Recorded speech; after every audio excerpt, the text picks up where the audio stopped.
Esta segunda mesa redonda lleva en el mismo título un interrogante: ¿previniendo o creando enfermedades? Le cedo la palabra a la doctora Eulalie Mariñel Arena, responsable de docencia MIR y EIR de Familia de Guipúzcoa, que será la encargada de presentar esta mesa. En vuestras mesas, por cierto, os vais a encontrar unas cartulinas con las que luego podréis participar en el sistema de votación. Os lo voy anticipando, son de 4 colores, creo. Cuando quieras.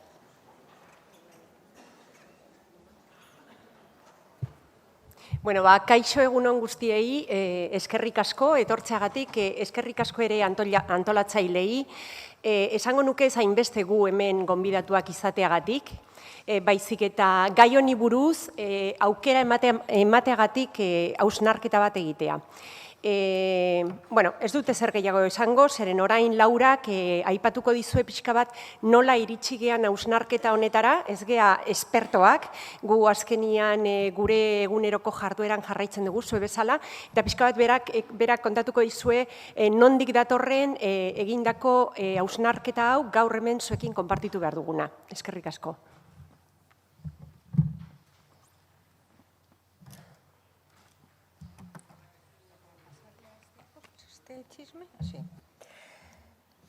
Bueno, buenos días a todos. Como os ha dicho Eulalie, nosotras, ella es médico de familia, yo soy enfermera y hemos trabajado siempre en asistencia y ella en los últimos años en la unidad docente.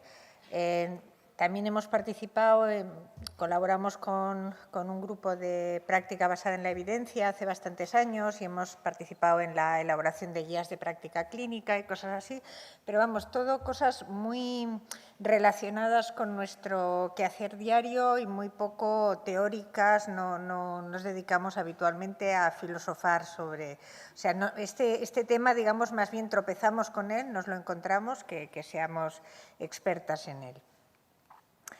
Para empezar situando un poquito el tema de la conferencia, estamos en un momento, por lo menos en el primer mundo, digamos, en un momento en que la salud parece que es buena de la población, ¿no? Datos como, por ejemplo, la esperanza de vida nos muestran que desde los años 50 en adelante ha subido pues como 20 años tanto en hombres como en mujeres. Y nuestro país, según datos de la OCDE, es el segundo en esperanza de vida. O sea que por ese lado parece que estamos en un buen momento.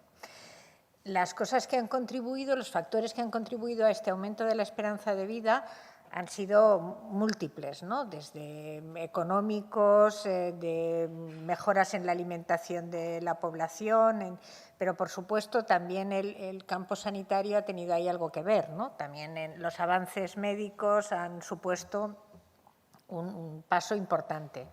Hicieron en el British Medical Journal una encuesta a un grupo de expertos, hicieron este listado de lo que se consideran los 15 hallazgos más importantes de los últimos 160 años, ¿no? Y vemos aquí que hay cosas pues, como los antibióticos, las vacunas, la anestesia, que sin duda han contribuido a mejorar la salud de la población.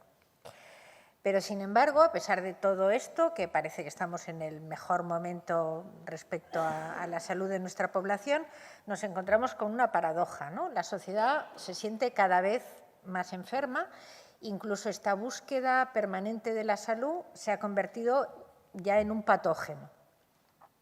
Así como antes parecía que a más intervención en todos los aspectos íbamos mejorando la salud, ahora no siempre es así. Hay algunos aspectos en los que más inversión o más tecnificación no se traduce en una mejora en la salud.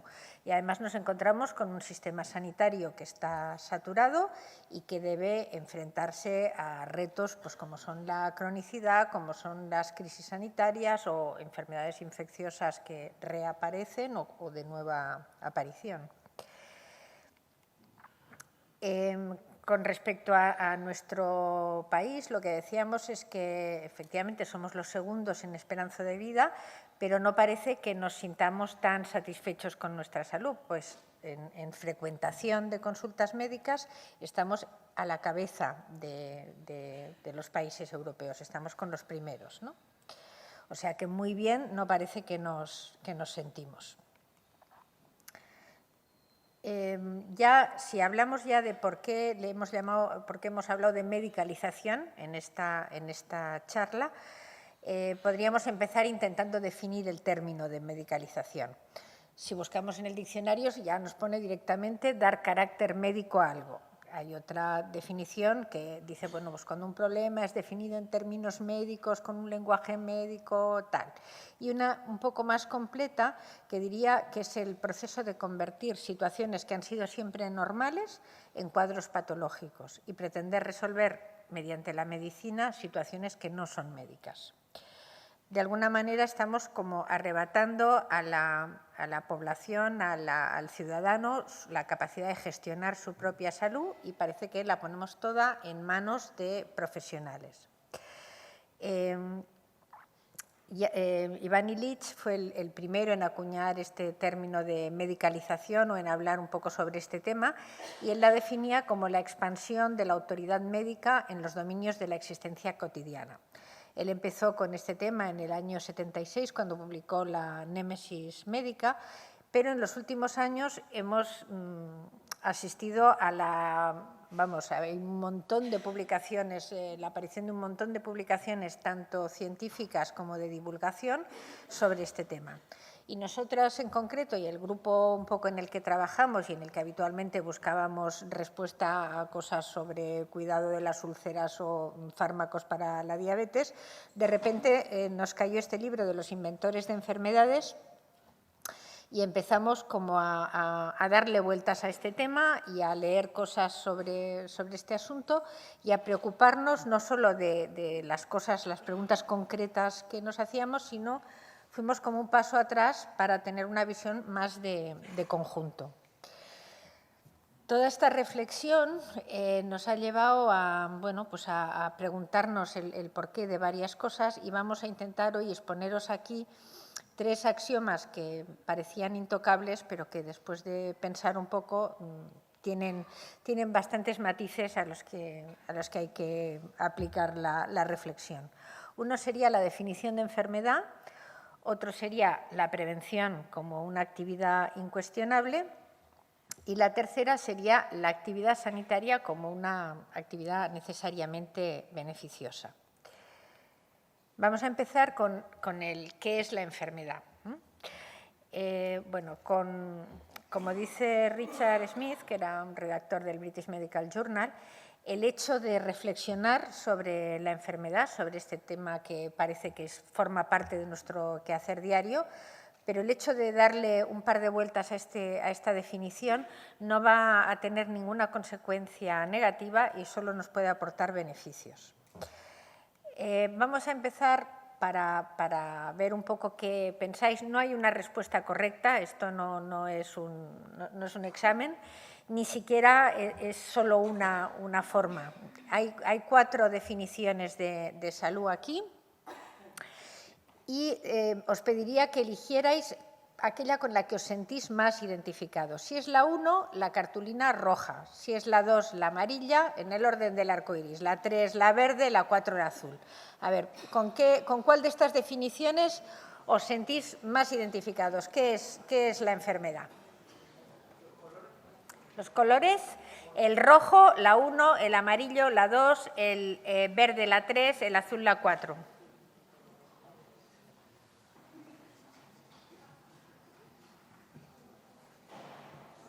Verdes y azules, sobre todo.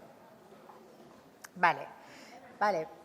La mayoría lo veis como ausencia de salud. Y bueno, pues sí, es como el contrapuesto, es como ¿y qué es la salud? La ausencia de enfermedad, ¿no? Digamos que es una definición que compromete poco. Bueno, ahora vamos a ver una película, no la vamos a poder ver completa porque es muy larga, pero que reflexiona un poco sobre este tema tan complejo como es la definición de enfermedad.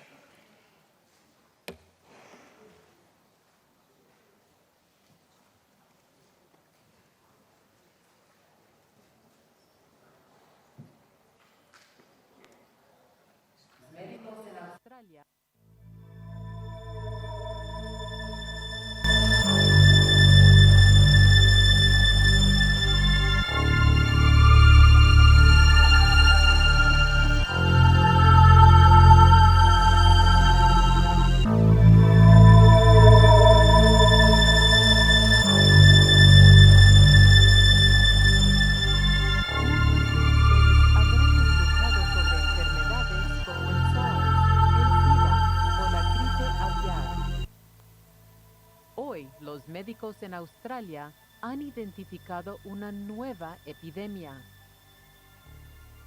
el trastorno por déficit motivacional.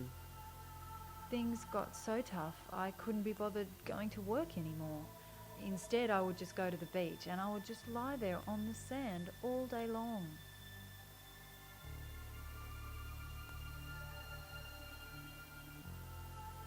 Se dice que los síntomas del trastorno por déficit motivacional incluyen apatía y letargo. Además, la sensación de estar atrapado en el sofá. When you have a disease like motivational deficiency disorder, a lot of people call you a lot of names. And people used to call me lazy, but now we know I was sick. Okay. So what about looking after yourself, showering, that sort of thing? How bad did things get? I take my personal hygiene quite seriously. Hace un año, el profesor Les Argos, there was a el doctor australiano que identificó el trastorno por déficit motivacional, le diagnosticó a Amanda esta enfermedad. The condition varies from very mild. There are people who perhaps notice a slight reluctance to get out of bed on Monday morning at the mild end of the spectrum, through to the most severe disease, which is potentially fatal. These are people who find themselves at times in an acute attack, unmotivated to breathe, and these people will die. El profesor Les Argos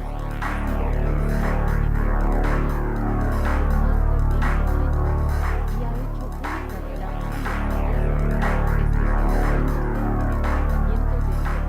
motivacionales, debido a que muchos de sus pacientes mostraban signos de pereza severa.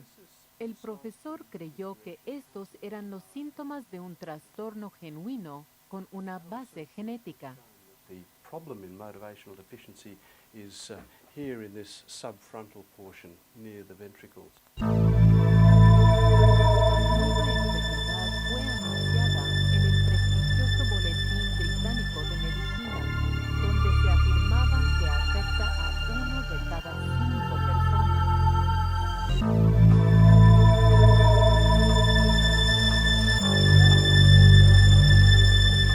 Desde Santiago hasta Chicago, el trastorno por déficit motivacional está siendo descrito como la nueva epidemia mundial. With the fact that the anxiety level is so high. Motivational deficiency disorder, of course, is underestimated, undiagnosed very often, and certainly undertreated.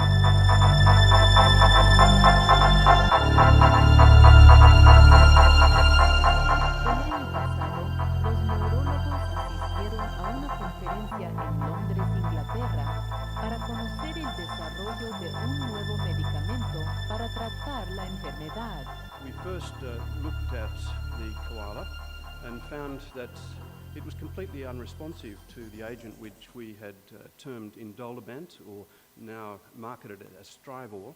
A pesar de su creciente reputación, las primeras pruebas hechas por el profesor Les Argos no fueron tomadas con seriedad por algunos de sus colegas. In the initial stages, the response to Indolabant by the sloth, the Guatemalan three-toed sloth, became the defining bioassay. Recent developments, and very few people know about this, are the developments in the dormouse. And it turns out that the dormouse really may be the ideal small animal model for MODED. And its response to Indolabant forms a readily measurable response, which we term the elevation index. Se llevaron a cabo estudios exitosos en animales de laboratorio que rápidamente condujeron a pruebas clínicas del Strivor, cuyo nombre químico es Indolabant. Before I started taking Strivor, I lost my job. The bank was about to come and take my house, and my family just gave up on me. But then I started taking Strivor, and I found the motivation to live again. I became more alive. Durante las pruebas clínicas del Strivor, algunos pacientes se sentían tan motivados que hasta iban en bicicleta a las tiendas de su zona. The effectiveness that we've seen from the trials has at times been quite remarkable. I had recently the wife of one of our participants ring me, and she was in tears. She was in tears at the extraordinary change in the behaviour of her husband. She reported that after the use of Indolabant, her husband had mowed the lawn, repaired the gutters, and then paid an electricity bill, all in the 1 week. This was such an extraordinary change in his behaviour that she was overcome. Prosiguieron reuniones de emergencia de los miembros de las entidades públicas de salud en Washington, D.C. El nuevo medicamento Strivor logró la aprobación rápida de la Agencia Regulatoria de Medicamentos de los Estados Unidos y ahora se comercializa en todos los rincones del mundo. La reportera australiana de televisión, Amanda Morrison, está pagando su hipoteca de nuevo y afirma que fue gracias a su dosis diaria de Strivor. Incluso, existen rumores sobre su llegada al cargo más importante del canal de televisión como presentadora principal del noticiero Nightly News. Amanda Morrison, 6, Nightly News. You're on a regular dose of Strivor. Are there signs that you might need a little bit more? Are there things that you look for that require you to increase the dosage a little bit? If I could get a high dose of Strivor, then maybe I'd just have that extra bit of energy and motivation. If I really wanted to get the anchor position, I think that's what I'd need to do.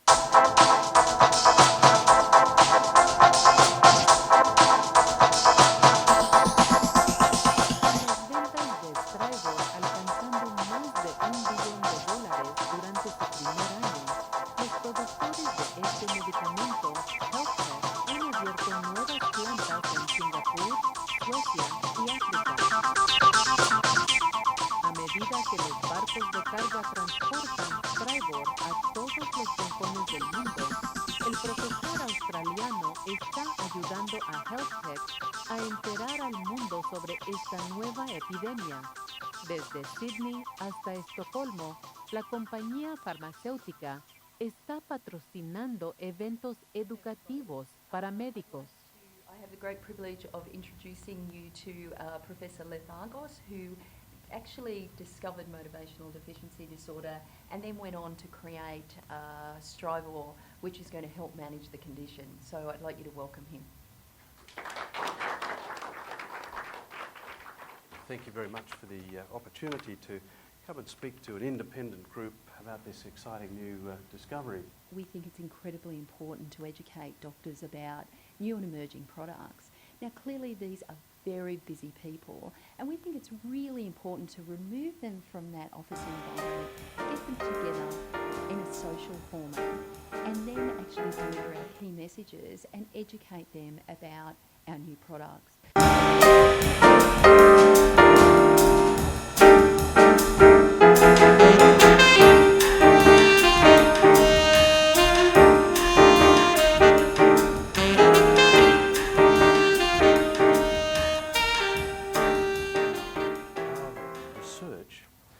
Identified the agent Indolabant by our experiments with experimental animals. Firstly, in the large animal, the sloth, we found that Indolabant, now known as Strivor around the world, Strivor, is particularly effective at reversing the effects of motivational deficiency disorder. You've seen nothing until you've seen a sloth that's motivated, I can tell you. So I'll finish there and just ask if there are any questions. I find it hard to believe that 20% of the human race, in an evolutionary sense, could be suffering from such a disorder. We wonder, in fact, whether there may be an evolutionary advantage in some situations. So, for example, being completely still may, in fact, protect you from predation.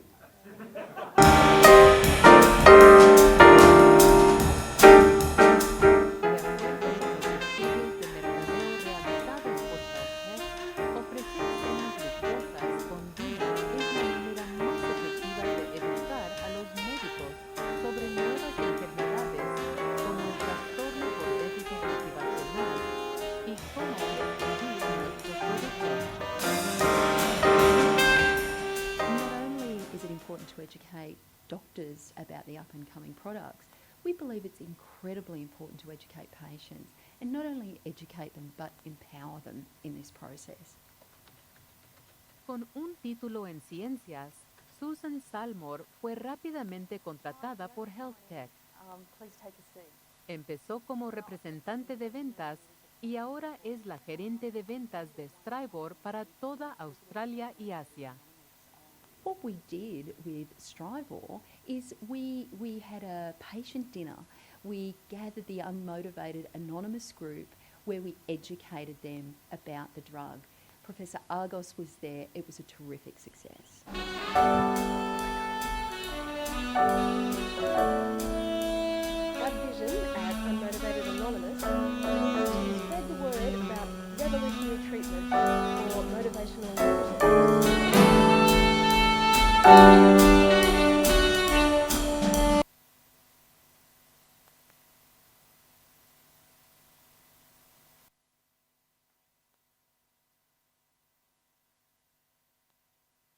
No, pues eso, que hemos cortado la película entera, es muy divertida, es de Mojillán, se llama el periodista que la hizo, y la verdad es que, bueno, pues es bastante graciosa, bastante divertida, pero es una forma un poco con un toque de humor y con así, pero de ver un problema que realmente existe. Por supuesto, no queremos que nadie se sienta aludido, va por los neurólogos, el hecho de que sea neurólogo el de la película es pura casualidad.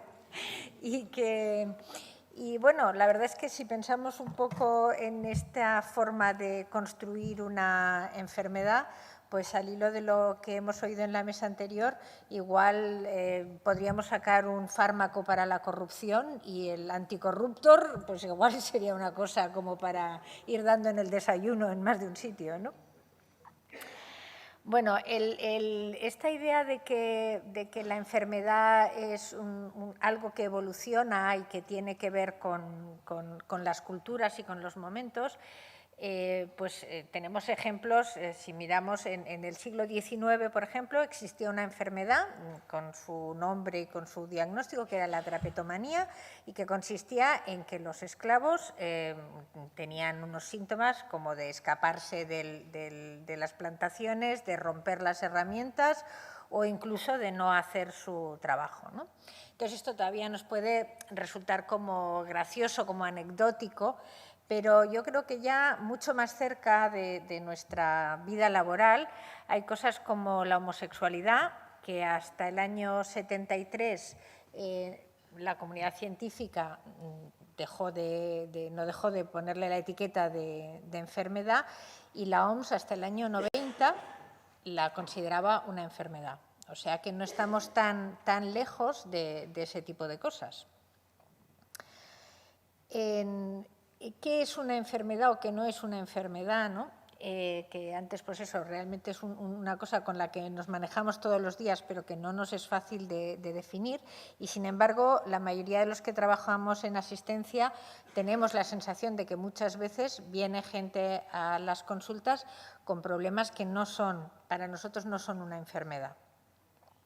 Hicieron una encuesta, el British Medical Journal hizo una encuesta a un número de profesionales, hizo este top 20 de motivos de consulta que no son enfermedades. Y ya veis las cosas tan variadas que hay, ¿no? Desde, pues eso, la resaca a las pecas o a lo que queráis, ¿no? Podemos encontrar ahí. En este camino hacia, como en la película se ve bastante bien, ¿no? Los factores que van influyendo, pero pues hay muchos agentes que contribuyen a que se cree una enfermedad. Por ejemplo, los medios de comunicación, ¿no? Ya nos estamos acostumbrando a que cada año, al final del verano, aparezcan estas noticias de el síndrome de la depresión postvacacional, el no sé qué, tal. Y bueno, pues por ahora todavía no está en el DSM-5, pero bueno, espérate a ver en el 6, ¿no? Porque estas cosas empiezan así, empiezan sonando, empiezan tal, pero poco a poco van calando de alguna manera en la opinión, ¿no? Este es otro ejemplo también así gracioso, pero que lo publicó una revista que se llama Actualización en Medicina de Familia, lo publicó el 28 de diciembre como inocentada. Y es pues la típica escala, como muchas de las que se utilizan en diagnóstico, de esas con escala de Likert de 1 casi nunca, pocas veces, tal, y a la pregunta, ¿le han dicho que era más tozudo que una mula? ¿Qué contestas? Bueno, pues esto que así visto fuera de contexto resulta muy gracioso, pero hubo gente que cuando leyó ese número de la revista pensó que era cierto, que se estaba diagnosticando una nueva patología que fuera el síndrome de la testarudez. Y bueno, pues cosas más raras yo creo que se pueden ver. Bueno, y aquí llegamos a una definición realmente que es mucho más amplia, que a nosotros nos gusta mucho, de Diego Gracia, que dice que una enfermedad es lo que un grupo humano considera como tal. La definición de enfermedad se puede ver desde muy diferentes puntos, ¿no? Podemos pensar que es un hecho, una cosa independiente, que existe, que está ahí fuera, que tiene una entidad propia y que bueno, a lo mejor todavía la ciencia no ha llegado al grado de desarrollo como para ponerle un nombre o darle un tratamiento, pero que está ahí, ¿no? También podemos definirlo desde el punto de vista del paciente, que es el que sufre el malestar y decide que eso es una enfermedad, o a través de la mirada médica, ¿no? Que es el que pone, digamos, la etiqueta diagnóstica. En realidad, nosotros creemos que el concepto de salud y enfermedad, más que pensar que son entidades diferentes, son como un continuo con distintos puntos de corte, ¿no? Donde estaría por un lado la salud perfecta, que no, en fin, prácticamente no existe, y en el otro lado sería, supongo, la muerte, pero entre medio hay muchos puntos de corte y no es un estado la enfermedad, ¿no? No es una raya en el punto, en la línea. En los factores que definen la enfermedad, pues hay socioculturales, como hemos visto, ¿no? Y bueno, decíamos la homosexualidad, que ahora ya no se considera una enfermedad, pero hay otros comportamientos sexuales que igual no son muy frecuentes y que en vez de considerarse diversidad, pueden ser considerados hoy en día todavía enfermedad. También económicos, ¿no? La construcción industrial, como nos muestra el vídeo de cómo se hace toda una red para construir una enfermedad. Y luego del desarrollo científico, hay cosas que antes no se podían detectar, pues yo qué sé, los estudios genéticos permiten conocimientos que antes no teníamos. ¿Y qué pasa cuando a un malestar o así le ponemos una etiqueta diagnóstica? Pues eso tiene consecuencias a nivel individual y a nivel social. Unas pueden ser positivas, no es que todo sea negativo, porque si pensamos, por ejemplo, en que la homosexualidad hay sitios donde es considerada un delito, pues el que sea considerada una enfermedad casi te sirve de apoyo, ¿no? Además, pues para los pacientes igual puede justificar demandas de apoyo y de solidaridad. Te permite un poco como adaptarte, decir, bueno, no eran coplas lo que yo tenía, ¿no? Esto tiene un nombre y es lo que me pasa a mí. Pero también tiene otra serie de implicaciones a nivel social, ¿no? Tiene toda esa profesionalización de la salud y de la enfermedad, la iatrogenia, y el que muchas veces lo que es en realidad un problema social se enfoque como un problema individual. Y claro, si en el siglo XIX lo propio era que la drapetomanía se considerara una enfermedad, pues las enfermedades que tengamos hoy en día tendrán que ver con los valores que están en boga en el siglo XXI, ¿no? Entonces, estamos en una sociedad de consumo y más que derecho a la preservación de la salud, consideramos que la salud es un bien de consumo, la queremos toda ahora mismo y ya, ¿no?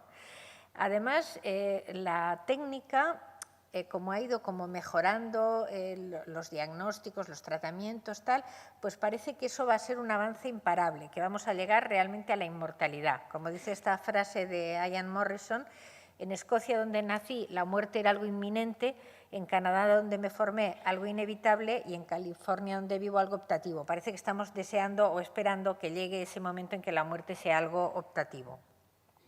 Y luego está también todo este boom de la sociedad de las tecnologías y de la información, que por un lado permite acceso a tanta información que muchas veces, en vez de conseguir ciudadanos más informados, conseguimos ciudadanos sobreinformados y a veces desorientados, ¿no?, por la avalancha de conocimientos.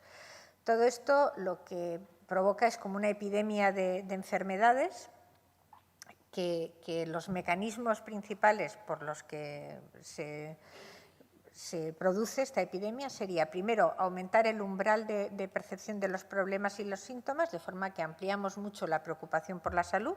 Lo que antes era un disgusto, ahora es una depresión, ¿no?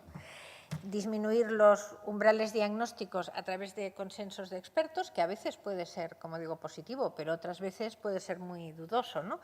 Por ejemplo, bueno, pues hemos puesto dos ejemplos del trastorno por atracón, no tiene nada que ver con la bulimia, es lo que les pasaría como a los supergordos estos de Estados Unidos, pero viene definido como comer desmedidamente por lo menos 3 veces por semana durante 3 meses seguidos, ¿no? Entonces eso ya no es un problema o un problema social, sino que es una enfermedad con todo lo que eso conlleva.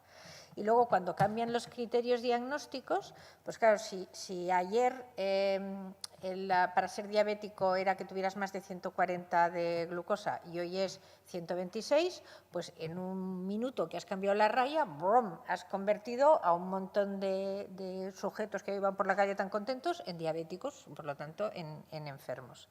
Y otro aspecto sería convertir lo que es un factor de riesgo aislado en una enfermedad, que pues el ejemplo más claro, que luego os hablará más de ello Eulalie, pues sería el colesterol, de ser un factor de riesgo que junto con otros puede aumentar nuestro riesgo de algunas enfermedades cardiovasculares, pues se ha convertido por sí mismo en una enfermedad. Tener colesterol ya es como una desgracia terrible y hay que ponerle freno inmediatamente. Con lo cual, como se ha comentado antes, si no tenemos un poquito de cuidado, si no reflexionamos sobre este tema, al final va a pasar esto, que toda persona sana es un enfermo que ignora que lo es. Y ahora va a seguir Eulalie con la segunda.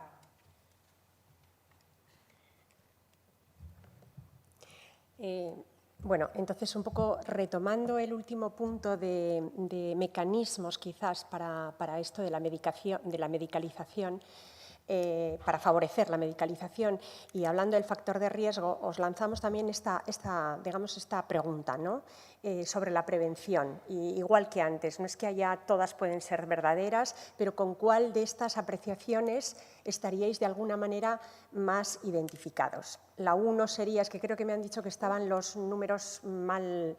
¿Han puesto números en las cartulinas? Sí, Yo es que no creo sabía que tenía número y por eso he dicho. la 1 rojo, la 2 azul, la 3 verde y la 4 amarilla. Qué poco criterio han tenido eligiendo.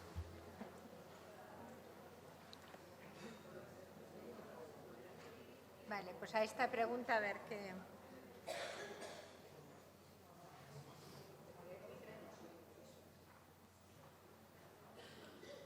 Bueno, es de alguna manera bastante masivo lo de depende del beneficio, lo cual, bueno, efectivamente es un poco lo que pretendemos un poco desarrollar, ¿no? La prevención yo creo que es un concepto que de entrada resulta muy atractivo, ¿no? Es como sugerente, porque prevenir algo para evitar un desenlace fatal realmente es algo que aplicamos además en todas las esferas de la vida, ¿no?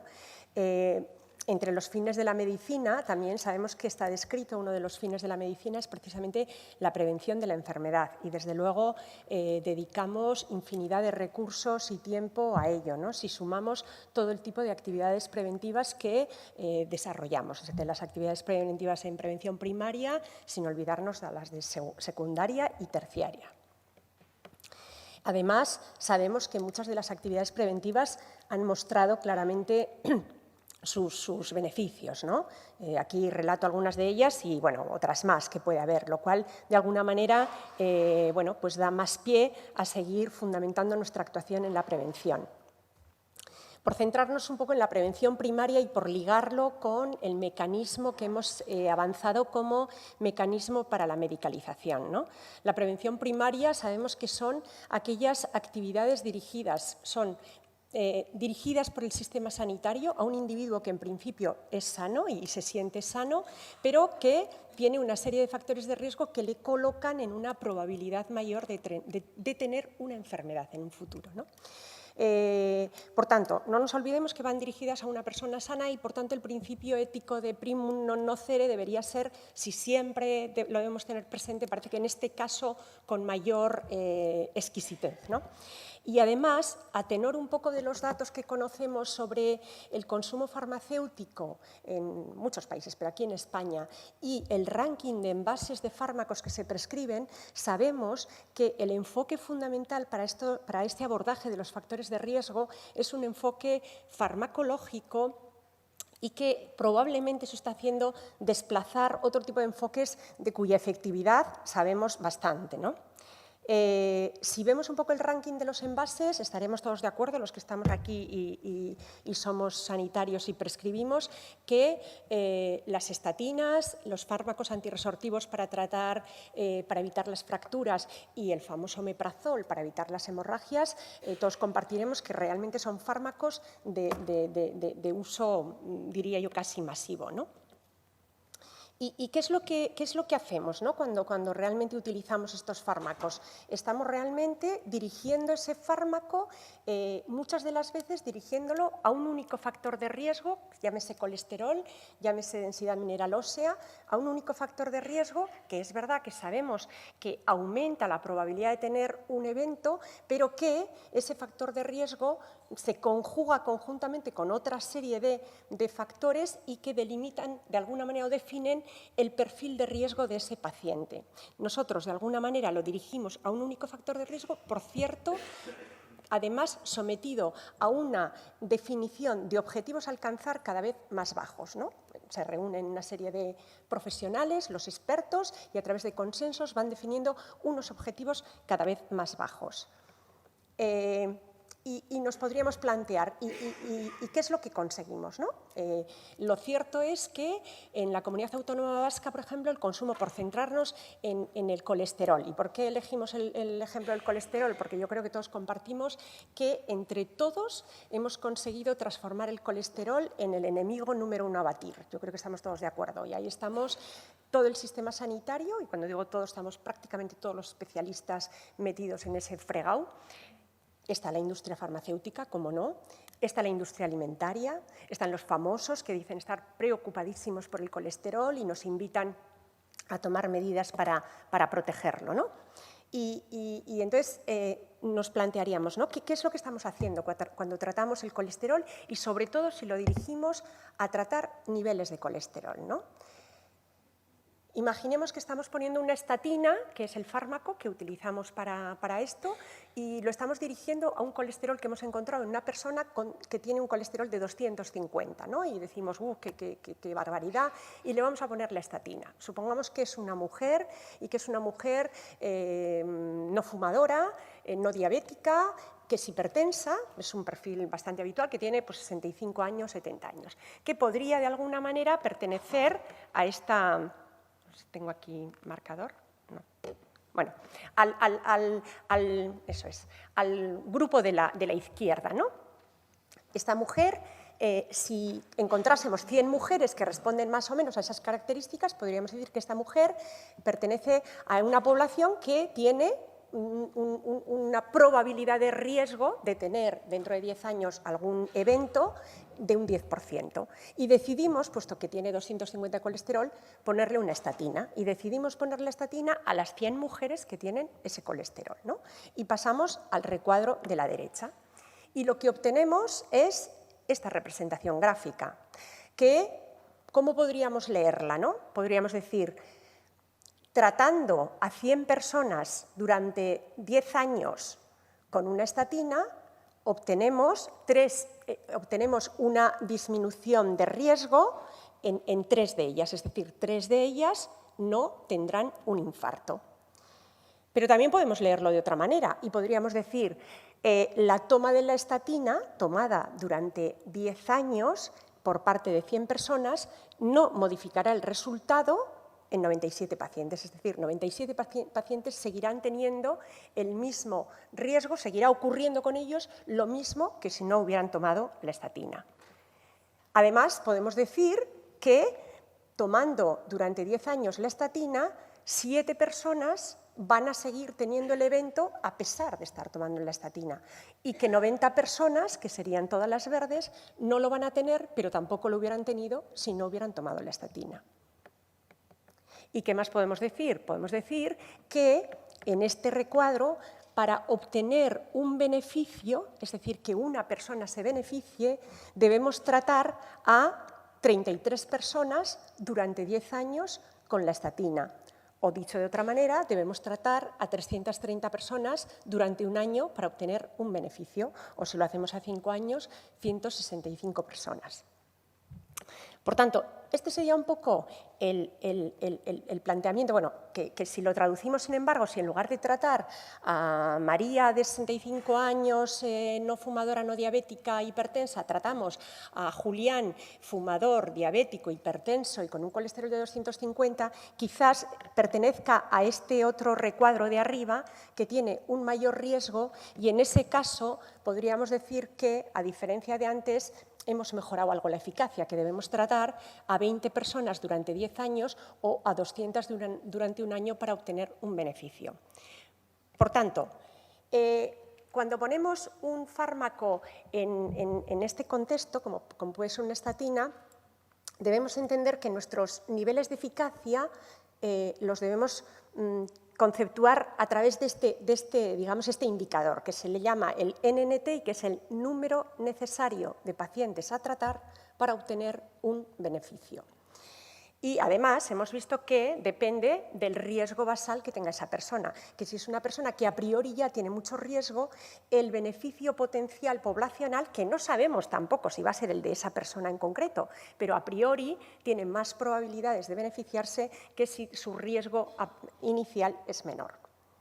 Pero claro, nosotros cuando cambiamos de cuadro, de la izquierda a la derecha, tenemos a 100 personas inicialmente sin estatina y en el segundo recuadro tenemos a 100 personas con la estatina. Y como bien sabemos, los fármacos provocan efectos adversos. Efectos adversos, algunos ya descritos en los estudios. Otros no descritos porque terminan apareciendo con el uso masivo o con mayor duración, aparecen al tiempo. Y otros, también habría que decir, otros efectos adversos que ya eran conocidos en los estudios, pero que han sido debidamente sesgados su publicación. En cualquier caso, hoy por hoy lo que podemos conocer de los fármacos, por poner la lista de fármacos con los que hemos empezado, son estos efectos adversos. En el caso de las estatinas, bueno, pues tenemos la posible rabdomiólisis, que es verdad que aparece con una frecuencia baja, la incidencia de diabetes, las alteraciones hepáticas, pero en los antirresortivos, por ejemplo, que se utilizan para tratar la osteoporosis, pues aparecen algunos efectos adversos realmente importantes y relevantes, ¿no? Y al igual que hacemos con los indicadores de beneficio, aquí también podríamos hacer un planteamiento de lo que se llama el NNH, es decir, a cuántas personas debo yo tratar para tener un efecto adverso. Y finalmente, bueno, que es un poco lo que no sé si se lee en esta herramienta de comunicación de efectos a los pacientes, que no se lee, creo, o sí, quizás ahí sí, bueno, pues aparecen, ¿no? Esto es el beneficio y qué le puede pasar a usted en base a frecuencia de efectos adversos, ¿no?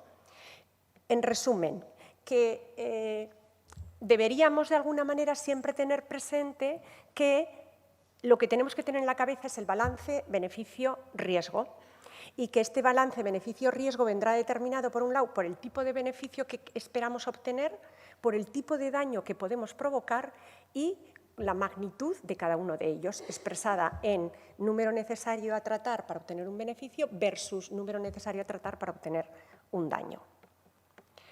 Hay algunas herramientas, algunas páginas web, como es esta del NNT, que proporciona un ranking de listado de intervenciones, que no están todas, pero varias de las que habitualmente hacemos, y nos proporciona un ranking precisamente comparando con esa perspectiva NNT versus NNH y tipo de daño, tipo de beneficio, y nos clasifica las actividades en verde, amarilla, roja o negra, dependiendo de cuál sea el balance, si nos inclinamos hacia un beneficio o nos inclinamos hacia claramente un daño. O sea, probablemente el concepto siempre es que beneficio y daño van de la mano y la cuestión es determinar hacia dónde se inclina la balanza.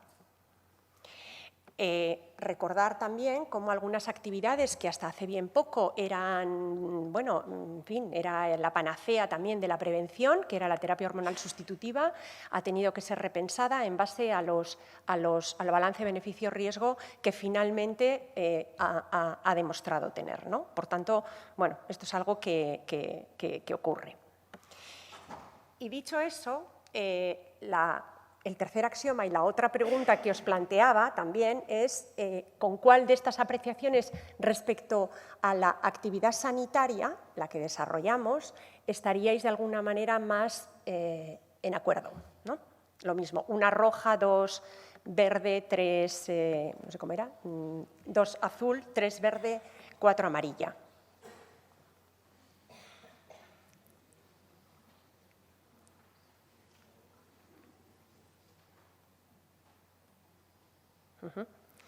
Parece haber, así como respuesta mayoritaria, puede ser potencialmente dañina, ¿no? O sea, yo creo que esto es probablemente a priori lo que todos tenemos en la cabeza y lo que en principio es más claro, ¿no? De pensar, hombre, la actividad sanitaria conlleva una serie de riesgos que todos sabemos, pero que probablemente son asumibles, ¿no? Pero ¿qué pasaría si de repente nos dijeran que la actividad sanitaria aparece en la lista de causas de mortalidad más importantes? Probablemente, bueno, no sé, ¿no? Resultaría un poco impactante, porque igual no pensamos en esos términos, ¿no? Esa observación o esa, sí, no sé cómo llamarlo, esa prueba la mostró en 1999 en Estados Unidos. Es verdad que estamos hablando de un tipo de sistema sanitario diferente, pero bueno, el Institute of Medicine, a través de esa publicación, To Year is Human, y venía a decir lo que pone ahí, ¿no? Que la actividad sanitaria supera a la mortalidad. O sea, la mortalidad asociada a la actividad sanitaria supera la mortalidad por cáncer de pulmón, a la provocada por SIDA o a la provocada por los accidentes de tráfico. Eso realmente supuso una especie de catarsis impresionante y, de hecho, a partir de ahí se empezaron a desarrollar un sinfín de estudios sobre efectos adversos de la actividad sanitaria en todos los países, por lo menos los países desarrollados, ¿no? Pero es que recientemente, en el 2016, ha salido publicado este nuevo estudio que vuelve a reafirmar que en Estados Unidos los errores médicos suponen la tercera causa de mortalidad. Yo os digo que eso provocó una serie de cadenas de estudios y se hicieron en todos los países y todos quizás no con esa dimensión, pero lo que parecía claro era que visualizaban una potencialidad iatrógena de la actividad sanitaria que hasta entonces no se le había prestado atención, ¿no? Aquí en España se hizo el estudio ENEAS, que yo creo que todos lo conocemos, sobre los efectos adversos ligados a la actividad hospitalaria. Y la mayoría de ellos parece que estaban relacionados con las infecciones nosocomiales, con el uso de medicamentos y con el uso de procedimientos diagnóstico-terapéuticos. Como dato importante decir que se apuntaba que el 58% de ellos además podrían ser evitables. También se han hecho estudios en atención primaria, que no sé si no me ha salido, bueno, el APEAS, que viene a decir que también que no somos ajenos en atención primaria a la provocación de efectos adversos y la mayoría de ellos, en nuestro caso, relacionados con el uso de la medicación. Lo cierto es que esto, bueno, ha puesto en solfa a todos los sistemas sanitarios y es verdad que todo lo que sea ahora movernos en relación con la seguridad del paciente probablemente forma parte de una línea estratégica de los sistemas sanitarios y intentan de alguna manera cuantificar y bueno, poner en marcha medidas para, pero probablemente medidas para hacer las cosas bien, ¿no? Pero yo apuntaba un poco esta frase que creo que es de Gervás, pero que me gusta, porque dice que no solo debemos hacer las cosas bien, sino que deberíamos hacer solo las cosas que hay que hacer. O sea, no solo hacer las cosas bien, sino hacer solo las cosas que hay que hacer. Y en ese sentido, parece que gran parte de la iatrogenia puede venir derivada de la sobreactuación sanitaria y que va ligado con el concepto que veníamos un poco a plantear aquí, que es el de la medicalización, la intrusión de la actividad sanitaria en esferas o áreas que quizás si no hubiéramos intervenido la cosa iría mejor, ¿no? Y hablando de sobreactuación, que podría ser un poco la traducción de este término medical overuse, que ahora está muy en boga y que cada vez hay más gente de alguna manera trabajando en este tema, cada vez hay más conferencias, congresos también un poco en relación con eso, define la sobreactuación como la provisión de servicios clínicos cuando, por un lado, los riesgos de causar efectos indeseables exceden los beneficios, cuando las mejoras que pueden aportar son inapreciables o cuando se cree que los pacientes rechazarían dicha actuación si estuvieran bien informados. Y engloba dos conceptos que son el de sobrediagnóstico y el de sobretratamiento. Sobrediagnóstico, que es donde también nos queríamos un poco entretener. Sobrediagnóstico dice que es el fenómeno que ocurre cuando las personas son diagnosticadas de enfermedades que nunca les causarían síntomas ni les acortarían la vida, pero que nosotros en nuestro afán vamos a ir descubriendo y etiquetando. Y para hablar del sobrediagnóstico, pues volvemos un poco a los temas de prevención, en este caso prevención secundaria, y hablamos un poco del cribado del cáncer. El cribado del cáncer probablemente dentro de las actividades de prevención, además del colesterol, que ya hemos dicho que era el mismo demonio, pero además podríamos decir que el cribado del cáncer es una de las actividades que a priori más engancha, ¿no? O sea, poder prevenir un cáncer que quizás luego me mate es algo que es también muy atrae mucho y muy sugerente. Cada vez se plantean probablemente más cánceres tributarios de poder ser cribados, ¿no? Y lo cierto es que probablemente nos movemos en esta especie de círculo que se retroalimenta, en el que hacemos cribado de cánceres y, por tanto, vamos buscando activamente dichos cánceres y aparecen más cánceres, la incidencia aumenta y tenemos la sensación de que estamos asistiendo como a una epidemia de cáncer. Yo creo que eso en la calle se oye, ¿no? Cada vez hay más cánceres, esto es una locura, fulanito cáncer, el otro cáncer, ¿no? Todos tenemos cánceres a través de cribados, ¿no? Y además, como hacemos un diagnóstico precoz y detectamos cánceres precoces, decimos que aumenta la supervivencia, con lo cual decimos qué bien que hemos hecho ese cribado porque además aumenta la supervivencia, con lo cual, de alguna forma, alimentamos ese círculo que lleva a seguir cribando, ¿no? Pero la pregunta que, bueno, cuando lees un poquito pues, toda esta gente que se dedica al sobrediagnóstico, la pregunta es, ¿y qué es lo que estamos consiguiendo, ¿no? Porque detectamos cánceres, ¿para qué? Detectamos cánceres para evitar, efectivamente, que la gente muera de eso, porque lo hemos hecho en estadios más precoces, ¿no? En realidad, bueno, parece que aumenta la supervivencia, pero aumenta la supervivencia si la línea de arriba, que sería alguien que el cáncer se ha manifestado de manera clínica, sin screening, sin cribado, y, bueno, tiene una evolución hasta que muere. Cuando hacemos una detección precoz, lo que hacemos es una detección en... No se me pone por ahí. Lo hacemos antes, detectamos antes y, por tanto, aparentemente aumenta la supervivencia. ¿Por qué? Porque tenemos un cáncer detectado claramente antes, ¿no? Pero la gran pregunta es, ¿y conseguimos disminuir la mortalidad? Porque Esta línea de aquí abajo sería la que realmente nos demuestra la eficacia del cribado de cáncer. Es decir, realmente hemos detectado antes el cáncer y además hemos conseguido disminuir o retrasar, porque la mortalidad, finalmente todos morir, retrasar esa mortalidad, ¿no? La cuestión es si nos estamos moviendo en la segunda línea o nos estamos moviendo en la tercera.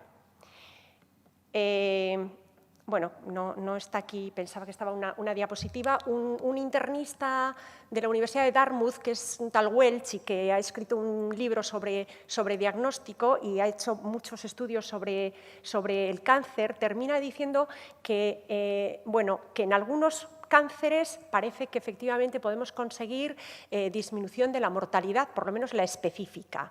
No está tan claro si conseguimos disminuir la mortalidad total. Pero lo que parece, y en algunos cánceres no conseguimos que la mortalidad se modifique. Lo que sí parece que en casi todos ellos se da el fenómeno del sobrediagnóstico. Y pongo este ejemplo del cáncer de tiroides porque no sé si lo habéis leído, porque además ha salido en un montón de medios de comunicación también de masas, ¿no?, especializados, ¿no? Parece que Corea del Sur, en el año 2000, decide hacer un cribado del cáncer de tiroides, un cribado poblacional, y se muestra busca activamente los cánceres de tiroides, y este es un poco los resultados, ¿no?, que han salido publicados. Parece que se han diagnosticado 40.000 cánceres de tiroides, 40.000 nuevos cánceres de tiroides. 30.000 de ellos han sido sometidos a una tiroidectomía total y, por tanto, además de la tiroidectomía, luego tienen que tomar tratamiento hormonal durante toda la vida. 3.000 de ellos han tenido como efecto adverso un hipoparatiroidismo y en 600 de ellos han tenido problemas de las cuerdas vocales. Y, sin embargo, no se ha conseguido disminuir la mortalidad. En el cáncer de próstata, por decir otro que también ahora parece que ya empieza a haber acuerdos sobre la no recomendación o recomendación no ajustada de cribarlo, bueno, si vemos, por ejemplo, os traía este dibujito porque también hay el Harding Center, que si lo buscáis es un centro berlinés que lo llevan 6 científicos y que dice, entre sus objetivos, dicen que lo que pretenden es, alfabetizar la interpretación del riesgo, así lo definen, y lo hacen a través de presentar este tipo de dibujitos donde de alguna manera comparan, pues al igual que hemos hecho antes con la estatina, una población no sometida a cribado de cáncer de próstata frente a una población sometida a cribado de cáncer de próstata y comparan las diferencias en mortalidad y, sin embargo, por contra, comparan los sobrediagnósticos, es decir, personas que han sido tratadas con un cáncer de próstata que en origen era un cáncer de próstata, pero que parece que a veces el cuestionamiento que se plantea es si esos cánceres histológicos que se detectan a través del cribado realmente su comportamiento es equiparable al del cáncer clínico. En el cáncer de próstata dicen que de 1.000 personas cribadas, 20 han sido tratadas como de un cáncer que, si no se hubiera detectado, nunca les hubiera dado problemas. Han sido sometidos al tratamiento que corresponda, a la prostatectomía radical, a lo que corresponda, y quizás alguno de ellos ha quedado impotente, incontinente y tal. Lo que también es verdad es que ninguno de estos, o sea, todos ellos, tanto el que ha sido beneficiado como estos, se sienten muy contentos. Todos se sienten muy contentos porque no sabemos cuál ha sido el sometido a sobrediagnóstico. Todos están muy contentos porque creen haber sobrevivido al cáncer. Bueno, con estos datos, también la Task Force americana recientemente se ha mostrado en contra del cribado del cáncer de próstata. Y bueno, simplemente decir que en los cánceres hay también un riesgo de sobrediagnóstico y como a veces los tratamientos son realmente agresivos, habría que tenerlo por lo menos en cuenta. Bueno, también la gente VIP es sometida a los mismos controles, busca la misma y también probablemente tienen luego los problemas, bueno, los efectos secundarios de este tipo de prácticas, ¿no? Otra manera de sobreactuación, yo no sé si aquí los que estamos somos muy partidarios de hacer chequeos o de regalarlos, porque los chequeos también se regalan a los padres, a tal, o incluso de hacerlos. Y traigo este anuncio que es del 2007, que luego ya no sé si lo he visto, pero que me llamó la atención porque habla de chequeos VIP. Chequeos VIP mujer, chequeos VIP hombre, ¿no? Y el chequeo VIP lo que incluye es, por ejemplo, un TAC abdominotorácico, ¿no? Y bueno, por un lado ya sabemos, hay una revisión Cochrane que termina concluyendo que los chequeos no consiguen los resultados que pretenden conseguir, es decir, no hay cambios en la morbimortalidad, pero, desde luego, si incluimos pruebas además de imagen, no nos olvidemos que algunas de ellas tienen un riesgo importantísimo. Este estudio viene a alertar sobre los riesgos del uso indebido del TAC, que por otra parte, como bien dice el autor, es una prueba diagnóstica excelente, pero utilizada sin ton ni son no vaya a provocar precisamente daños que son precisamente los que queremos evitar, ¿no? Bueno, esta es la revisión Cochrane, que viene a decir eso. Y esto sería sobre diagnóstico, y respecto al sobretratamiento, que podría ser otro mecanismo también de medicalización, simplemente hacer un poco esta referencia. Si entendemos por sobretratamiento, el sobretratamiento puede ocurrir, dice, cuando utilizamos acciones claramente excesivas para las expectativas de un paciente en concreto. Y hago una referencia a esto porque parece que es también un área que de forma permanente aparece cuando miras todo este tema del sobrediagnóstico y que hace referencia a la tecnificación innecesaria de la fase final de la vida. Es decir, en estos pacientes proporcionarles una intensidad de cuidados que probablemente no son acordes con sus expectativas y con los objetivos que en ese momento deberíamos plantearnos con el paciente. Y lo ponemos aquí porque han salido publicados en el JAMA dos artículos, uno de ellos que viene a decir que en estos pacientes la hospitalización, que muchas veces terminamos recurriendo a ella, supongo que con la idea de retrasarles más la muerte o de proporcionarles, de proporcionarles ese beneficio. Sin embargo, cuando se pregunta a los enfermos, muchos de ellos terminan diciendo que entre sus miedos o sus digamos, daños a evitar, la muerte podría ser uno de ellos, sí, pero tan malo como la muerte podrían ser otros aspectos que tienen que ver con la dependencia y con una mala calidad de vida que finalmente a veces es lo que les ofrecemos, ¿no? Y que a veces el retrasar la muerte parece que fuera como un objetivo sin discusión, ¿no?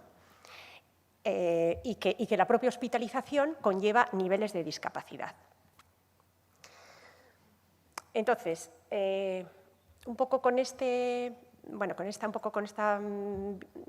planteamiento, pues diríamos, ¿no? Pues basta, ¿no? Basta, algo tendríamos que hacer, ¿no? Entonces, no sé si conocéis el concepto de prevención cuaternaria, porque hasta ahora ya conocíamos prevención primaria, prevención secundaria, prevención terciaria, y se acuñó también el término de prevención cuaternaria, que lo acuñó un médico de familia belga, Marc Hamul, pero luego Gervás lo ha utilizado mucho, y que en el fondo es aquellas actividades que atenúan las consecuencias de la actividad innecesaria o excesiva del sistema sanitario. En realidad, la prevención cuaternaria podría ser equivalente a medidas de seguridad del paciente, podría ser sinónimo también de todas estas iniciativas que hay de no hacer, que no las conocéis, pero cada vez hay más iniciativas en el sentido de no hacer, no hacer, no hacer, no hacer, que el Ministerio de Sanidad, por ejemplo, también a través de las sociedades científicas las ha publicitado, y que hoy en día podría tener esto era como en el 2006, y que ahora mismo podría venir representado por el movimiento Right Care, que lo digo porque también está ahora muy en boga, y que es un movimiento que lo ha lanzado el Lawn Institute, que es un instituto cuyos objetivos, bueno, leéis ahí, que no lo voy a leer, pero que en el fondo lo que pretende es, a través de un debate profesional y académico, combatir el despilfarro debido al sobrediagnóstico y a la sobredotación terapéutica a cambio de mejorar la equidad en los sistemas sanitarios. Dice que su objetivo es evitar la asistencia evitable, es decir, dejar de hacer lo prescindible, pero para concentrarse en hacer lo que hace falta. O sea, no solo no hacer, sino dejar de hacer para hacer. Curiosamente, este Lawn Instituto lo creó o lo montó un cardiólogo, el doctor Lawn. Parece que se caracteriza y es conocido por haber trabajado intensamente en la innovación cardiológica, y resulta curioso que alguien que sea tan innovador haya acuñado un concepto que me parece bonito, interesante, de practicar una medicina más sobria.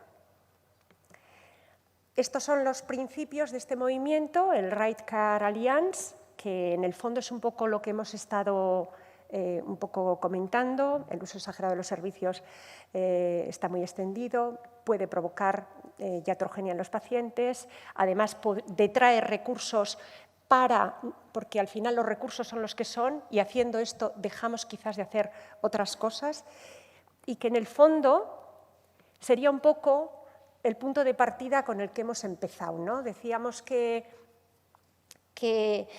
pretendíamos plantear una reflexión acerca de estos axiomas y que yo creo que son un poco, de alguna manera en sintonía con lo que ahí pone, ¿no? Y entonces lo que planteamos es que esos puntos de partida están ahí, pero que pensemos también desde esta otra perspectiva, ¿no? Que en realidad la definición de enfermedad, cuando menos, es resbaladiza, que a veces es peor el remedio que la enfermedad, que la actividad sanitaria puede ser claramente una actividad iatrógena y a veces muy iatrógena, y sobre todo, lo más importante, que más no siempre es mejor y además puede ser claramente peor. Una traducción de este movimiento en España podría ser la página de Diana Salud, que es el acrónimo de Divulgar iniciativas para analizar la adecuación en salud, que está desarrollada por CiberEPS, ya lo veis ahí, y lo que facilita este portal, que lo buscáis ahí en Google, es el acceso a 1.650 recomendaciones de diversas fuentes de prácticas clínicas poco adecuadas y que sería conveniente dejar de hacer. Que están todas ellas ahí, pero además también promueve la iniciativa MAPAC, que creo que está, digamos, el centro lo tienen ahí en Barcelona, pero que creo que aquí en la OSI Donostialdea se está trabajando en el MAPAC y que igual alguien del público lo puede contar, ¿no? Entonces, eso sería un poco como mensaje, el movimiento Right Care, que nos pone un poco en esto, y y ahora lo que pretendíamos un poco plantear aquí era, no vamos a decir solución, porque nos parece que es un tema súper complejo en el que además estamos todos metidos, desde el sistema sanitario, los pacientes, la sociedad, en fin, todo el mundo está aquí metido, pero ya que estamos aquí representados, la organización sanitaria, los profesionales y los propios individuos, que somos todos, pues planteábamos algunas aportaciones, ¿no? para la mejora, que no son aportaciones concretas, porque eso yo creo que requiere foros pero quizás líneas, ¿no? Para pensar. La primera, desde luego, sería reflexionar sobre ello y pensar que hay otras miradas, ¿no? La transparencia, por ligarlo con la mesa anterior, desde luego, transparencia en comunicar todo, ¿no? Transparencia que debería aplicarse, desde luego, a la industria farmacéutica, a los propios profesionales, a los conflictos de intereses, a las propias organizaciones sanitarias que deberían también comunicar de forma más clara, por ejemplo, todos los programas de cribado que ponen en marcha y darles también la información que realmente debe contener, ¿no? Sobre los beneficios y sobre los daños, ¿no? Reconsiderar alianzas, ¿no? Algunas alianzas pues no sé, yo estoy pensando en la industria farmacéutica desde la perspectiva del profesional, ¿no?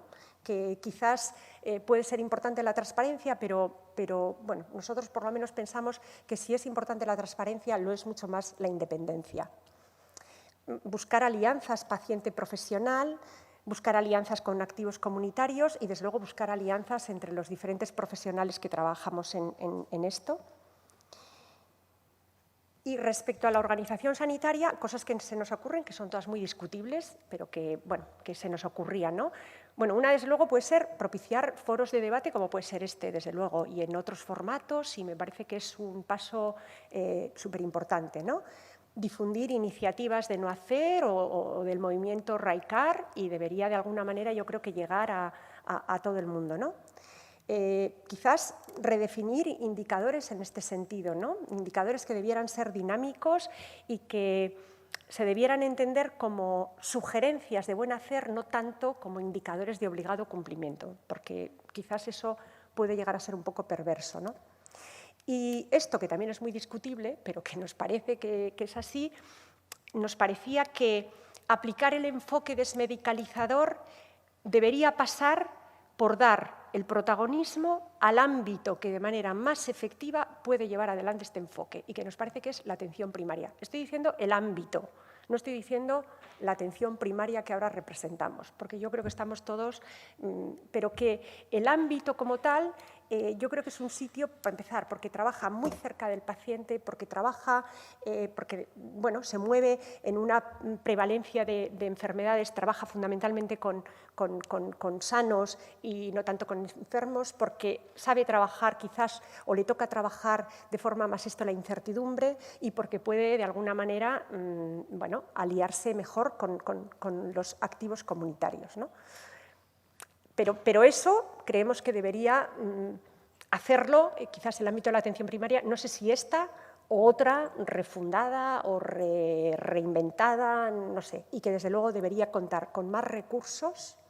Yo creo que debería haber una redistribución de recursos, bueno, nosotros como grupo que somos, y además darle la relevancia social que debiera, porque ahora mismo la atención primaria es un poco como, no sé quién decía, es ese poste en el que todo el mundo cuelga y dice que es lo más importante, pero en la práctica no lo es, no cuenta con relevancia social, o por lo menos creo, bueno, yo lo digo digo todo discutible, desde mi propia apreciación, ¿no? Bueno, por no parecer que barremos para casa, gente de otros ámbitos también ha terminado concluyendo lo mismo, ¿no? Cirujanos, este otro Werenberg, que es un internista nefrólogo americano y que termina de alguna manera hablando del ámbito, vuelvo a decir, del ámbito de la atención primaria. Profesional sanitario. Me queda vale. Bueno, claro, yo creo que lo que más fácil nos resulta es echar las culpas fuera, ¿no? Decir que la culpa es de la industria o la organización sanitaria, pero yo creo que todos tenemos una parte de responsabilidad, ¿no? Como dice esta frase que es muy bonita, o eres parte del problema, o eres parte de la solución, o eres paisaje, ¿no? No pintas nada. Entonces, es importante lo de no hacer aquello que no tiene valor y la propuesta de una consulta desmedicalizadora. ¿En qué consiste una consulta? Bueno, pues ha habido varios grupos que han trabajado esto, varios foros, y bueno, no me voy a extender porque además vamos bastante mal de tiempo, pero es tener en cuenta, bueno, valorar las circunstancias de cada paciente, dar mucho énfasis a la entrevista motivacional, el implicar al paciente en las decisiones, saber compartir la información con el paciente, tomarse el tiempo necesario y enseñarles que, bueno, que es todo un proceso un poco contrario al que hemos venido haciendo hasta ahora, ¿no? Que muchas veces las cosas inmediatas no son mejores, ¿no? Que a veces se necesita un tiempo de reflexión o de espera. Bueno, y en la relación con el profesional y el paciente, pues es lo mismo, ¿no? Encontrar espacios donde escuchar, donde tener tiempo con el paciente, hacer que la documentación que el paciente recibe sea comprensible, que esté diseñada realmente para que ellos lo vean, el trabajar sobre decisiones compartidas, pero además de verdad, quiero decir, el realmente hacerle participe con el conocimiento que necesita para poder participar en la decisión, ¿no? Hay un montón de herramientas de estas que, como las caritas estas que ha utilizado Eulalie en la presentación, hay muchas que están diseñadas también para trabajar con los pacientes y decirle, bueno, pues mire, si usted se hace esto, tiene tantas posibilidades de esto, tantas del otro, y el incorporar ese tipo de herramientas a nuestra forma de trabajar en el día a día, ¿no? ¿Y del paciente ibas a decir tú algo? Del paciente, en fin, estas son algunas propuestas de este movimiento RICAR también. En el fondo, lo más importante, yo creo que el paciente, todos, el mito de que cuanto más es mejor, deberíamos de alguna manera abandonarlo. Más no es mejor y muchas veces es peor. Y por traer la voz del paciente, bukatzeko, ze hobe bertxotan baino, eta orduan bertxotxo bat ekarriko. Kontsultan atore zanaz,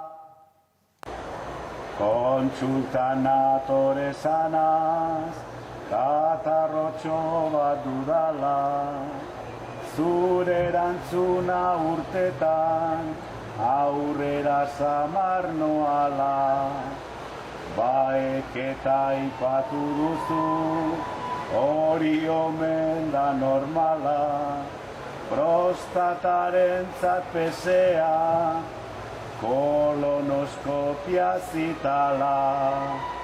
Ez alda komplikazio, ta kostu iturri utzala, zer arraio zaitu guzu, medikoa ala fiskala. Sekula ez alduzu entzun, gutxio gehiago dala, utzi nazazu gutxinez, etorri naizen bezala.